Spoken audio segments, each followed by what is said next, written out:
അങ്ങനെ ഇരിക്കുമ്പോ അതെങ്ങനെയാ? എന്തെങ്കിലും ഒരു കുറച്ചൊന്ന് അപ്സെറ്റ് ആയിട്ടിരിക്കുക അങ്ങനെയൊക്കെ ഉള്ളപ്പോഴാണോ ഇങ്ങനെ പോയിട്ട് എവിടെയെങ്കിലും? അപ്സെറ്റ് മാത്രമൊന്നുമല്ല, ഞാൻ ഒറ്റയ്ക്ക് മറ്റേ കഫേയിലൊക്കെ പോയിട്ട് തന്നെ 4 മണിക്കൂർ ഇരുന്ന് കാപ്പി കുടിക്കുന്ന ആളാണ്.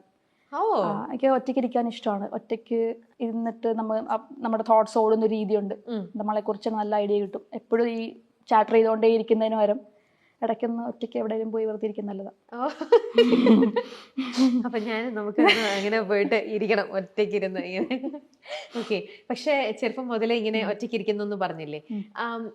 എന്നാലും ഇത്തരത്തിലുള്ള ഇപ്പൊ എനിക്ക് കാണാം വീടും അന്തരീക്ഷവും ഇതെല്ലാം ഇങ്ങനെയൊക്കെ ഒരു വില്ലേജ് ഒരു ആംബിയൻസ് ആണ് കംപ്ലീറ്റ് ആയിട്ടും. അപ്പൊ ഇങ്ങനെ നിൽക്കുന്ന ഒരാളിൽ നിന്നും ഇപ്പൊ തൊട്ട് മുന്നേ പറഞ്ഞ പോലെ വേറെ ഒരു ആഗ്രഹം പാഷനായിട്ട് നിന്നിരുന്ന കാര്യങ്ങൾ എക്സ്പ്ലോർ ചെയ്യുക, അല്ലെങ്കിൽ അത് നേടിയെടുക്കുക, അങ്ങനെ ഒരു ത്രൈവ് തോന്നിയതുമൊക്കെ വളരെ ഏർലി ഏജിൽ അപ്പം ഗൗരിക്ക് തോന്നിയിട്ടുണ്ടാവണം അല്ലേ? കാരണം ഇൻഡസ്ട്രിയിൽ വന്നത് തന്നെ 13 വയസ്സിൽ. ഫസ്റ്റ് മൂവിയിലുള്ള പാട്ട് വരുന്ന 13 വയസ്സിലെ പാട്ടാണ്. അതെ, ലൈവ് ചെയ്ത് തുടങ്ങുന്ന 17 വയസ്സിലാണ് ലൈവ് ഷോസ് ഫസ്റ്റ് തുടങ്ങുന്നത്. പക്ഷെ അതെങ്ങനെ ഒരു ഈ പറഞ്ഞ അടുത്ത 10 വർഷത്തിൽ എനിക്ക് ഇങ്ങനെ അങ്ങനല്ല, അടുത്തടുത്ത സ്റ്റെപ്പ് പിടിച്ച് പോകുമായിരുന്നു.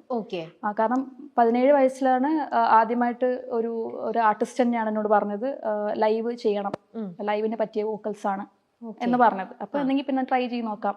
അങ്ങനെ ബാക്കിംഗ് വോക്കലിസ്റ്റ് ആയിട്ടാണ് ആദ്യം കയറുന്നത്. ഷോസിന് ബാക്കിൽ 2-3 പേരുന്ന് പാടുമല്ലോ, അപ്പം അങ്ങനെ ബാക്കിംഗ് വോക്കലിസ്റ്റ് ആയിട്ട് സ്റ്റാർട്ട് ചെയ്തത്. അപ്പൊ അത് കഴിഞ്ഞ് ഈ ബാക്കിംഗ് വോക്കൽസിന് ഇടയ്ക്ക് നമുക്ക് ചിലപ്പം ഒറ്റയ്ക്ക് 1-2 പാട്ട് പാടാൻ കിട്ടും, മെയിൻ ആർട്ടിസ്റ്റ് റെസ്റ്റ് എടുക്കുന്ന സമയത്ത്. അങ്ങനെ 2 പാട്ട് പാടിയപ്പോഴാണ് ഇത് എനിക്ക് ഇഷ്ടമാണല്ലോ, ഇത് എൻജോയ് ചെയ്യാൻ പറ്റുന്നുണ്ടല്ലോ, അല്ലെങ്കിൽ പിന്നെ ഇത് നോക്കാം. അങ്ങനെ ഓരോ സ്റ്റെപ്പ് പോവും. അല്ലാണ്ട് ഇങ്ങനെ ഞാൻ വലുതാവുമ്പോൾ ഞാൻ ഇങ്ങനെയാകും അങ്ങനെയില്ല. അപ്പൊ ചെറുപ്പം മുതലേ പാട്ട് പഠിക്കുന്നുണ്ടായിരുന്നു? ഓക്കെ. ചെറുപ്പം എന്ന് പറയുമ്പോൾ ഏകദേശം എത്ര 3 വയസ്സിൽ കർണാട്ടിക് സ്റ്റാർട്ട് ചെയ്തു. അച്ഛൻ അമ്മയാണ് കൊണ്ട് പാടാൻ ചേർത്തത്, അച്ഛൻ സിംഗറാണ്. ഓക്കെ. അപ്പൊ നോ വണ്ടർ. അതുകൊണ്ട് തീർച്ചയായിട്ടും ഗൗരി മൂത്ത മോളാണല്ലോ അല്ലെ? അപ്പം അനിയത്തിയും പാടുവോ? ചെറുതായിട്ട്. ഓക്കെ.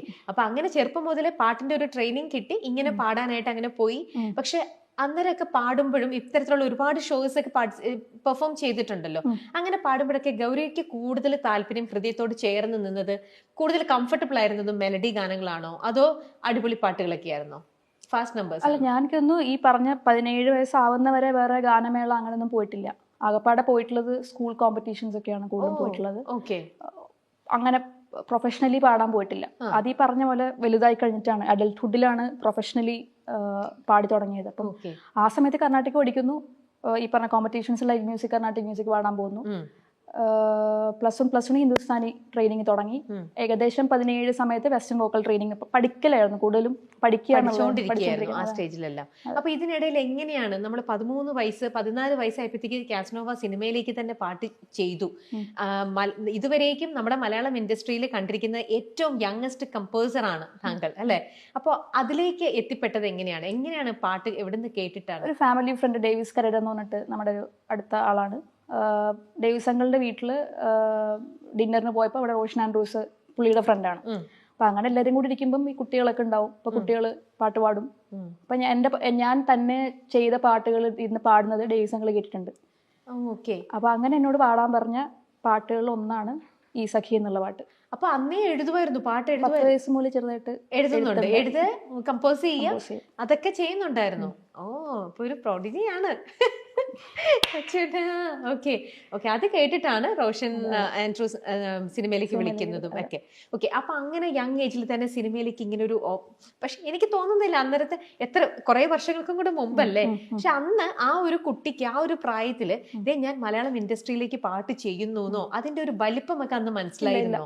ഇല്ല, ഒരു എക്സൈറ്റ്മെന്റ് ഒക്കെ ഉണ്ടാവും, പക്ഷെ അത് അത്ര ബോധം ഉണ്ടായിരുന്നു തോന്നുന്നില്ല. ഓക്കെ. അപ്പൊ അത് സിനിമയിലൂടെ കാണുക, കേൾക്കുക എന്നൊക്കെ പറഞ്ഞപ്പോ ആ ഒരു എക്സ്പീരിയൻസ് ഇന്ന് ഓർക്കുന്നുണ്ടോ? എനിക്ക് അന്ന് വലിപ്പം അറിയില്ല എന്ന് എനിക്ക് തോന്നുന്നു. ഇപ്പോഴാണ് കുറച്ചുകൂടി ഈ പറഞ്ഞ ഇൻസ്റ്റാഗ്രാം, യൂട്യൂബ് ഒക്കെ വരുമ്പോഴേക്കും ഇപ്പോഴും ആളുകൾ റീഷെയർ ചെയ്യുന്നുണ്ട് പാട്ട്. അപ്പൊ ഇത്രയും വർഷം കഴിഞ്ഞിട്ടും ആ പാട്ട് ആളുകൾ കേൾക്കുന്നുണ്ട്, ഇപ്പോഴും ആളുകൾ കേൾക്കുന്നുണ്ട്, റേഡിയോയിൽ ഉൾപ്പെടെ പ്ലേ ചെയ്യുന്നുണ്ട് ഇപ്പോഴും. ഇൻസ്റ്റാഗ്രാമിൽ ഇടയ്ക്കിടയ്ക്ക് മെൻഷൻ വരും. അപ്പോഴാണ് ഓക്കെ, ഇത്രയും നാളായിട്ടും അത് ആളുകൾ പിന്നെയും തിരിച്ചുപോയിട്ട് കേൾക്കുന്നുള്ളത് നല്ല കാര്യം. നമുക്കിപ്പോ ഒന്ന് കേട്ടാലോ പാട്ട്? സഖിയേ നിൻ കൺമുനകളിൽ നിൻ പാൽ പുഞ്ചിരിയിൽ ഞാൻ അറിയുന്നു എന്നോടുള്ള സ്നേഹം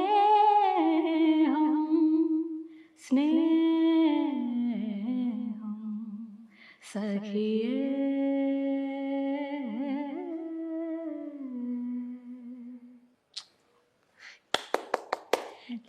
യു ഗൗരി.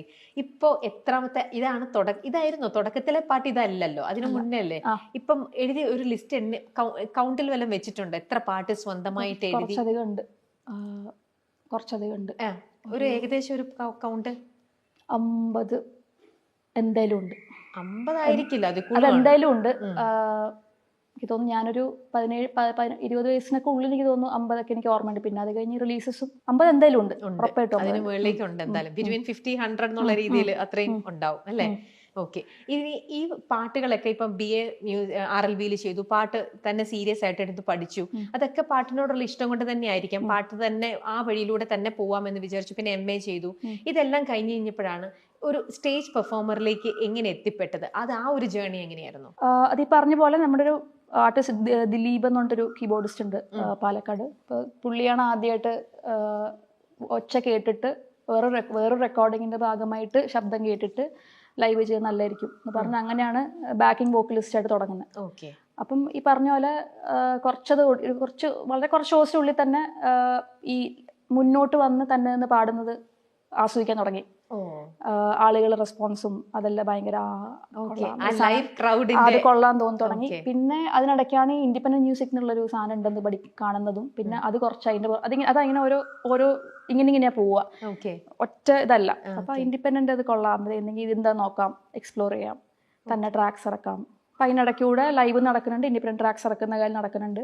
പിന്നെ അത് കുറേ ഓടി അതൊരു 6-7 വർഷം അങ്ങനെ പോയി. പിന്നെയാണ് ഡാൻസേഴ്സിനെ വെച്ചിട്ടുണ്ടെങ്കിൽ പിന്നെ ചെയ്യാം എന്നുള്ളത്. അപ്പൊ 6-5 ഇറങ്ങി കഴിഞ്ഞുള്ള സമയത്ത്, അതൊരു കോവിഡിന് തൊട്ട് മുന്നേ ഉള്ള സമയമാണ്. ഡാൻസേഴ്സിന് ഡാൻസ് ചെയ്തുകൊണ്ട് ചെയ്യാം. അപ്പൊ ഇത് കൂടുതലും നമുക്ക് ഒരുപാട് ആർട്ടിസ്റ്റുകളുടെ ഷോസ് ഇരുന്ന് കാണുന്ന, ലൈക്ക് ഓൺലൈൻ ഇരുന്ന് കാണുന്ന സ്വഭാവമുണ്ട്. ഒരുപാട് പാട്ടുകൾ, പല സ്ഥലത്തുനിന്ന് പാട്ടുകൾ കേൾക്കുന്ന സ്വഭാവമുണ്ട്. അപ്പൊ അങ്ങനെ ഇൻസ്പയർഡ് ആയിട്ട് ഓരോരോ സാധനങ്ങൾ ഇത് ചെയ്യാം, അല്ലെങ്കിൽ ഇത് ചെയ്യാം, അങ്ങനെയാണ് ഇപ്പോഴുള്ള അവസ്ഥയിൽ. അപ്പൊ നേരത്തെ ആദ്യമേ ബാക്കിൽ നിന്നു, പിന്നെ സ്റ്റേജ് ഫ്രണ്ടിലേക്ക് വന്നു എന്നൊക്കെ പറഞ്ഞില്ലേ? ആ സമയത്തൊക്കെ പാടുമ്പോഴും ഇത്തരത്തിലുള്ള ക്രൗഡ് പുള്ളി ചെയ്യുന്ന തരത്തിലുള്ള പാട്ടുകളായിരുന്നു പാടിക്കൊണ്ടിരുന്നത്? എനിക്ക് പാടാൻ ഞാനല്ലോ തീരുമാനിക്കുന്നത്, ഞാൻ ബാക്കിംഗ് വോക്കലിസ്റ്റ് മാത്രം. അപ്പം ഇടയ്ക്ക് ഫില്ലറായിട്ടാണ് ഞാൻ വരിക. അപ്പം ബാൻഡിന്റെ മെയിൻ ആയിട്ടുള്ള MD ആയിരിക്കും പറയാ ഈ പാട്ട് പാട്. എനിക്ക് എന്റെ ഈ പറഞ്ഞ പോലെ ഭയങ്കര കട്ടി ശബ്ദമായതുകൊണ്ട് എനിക്ക് കൂടുതലും കിട്ടുന്ന ത്രോ ഉള്ള വോയിസ്, നല്ല ത്രോ ഉള്ള ശബ്ദമാണ്. അപ്പം കൂടുതലും കിട്ടുന്ന ഫാസ്റ്റ് നമ്പേഴ്സ് ആയിരിക്കും പാടാൻ കിട്ടുന്നത്.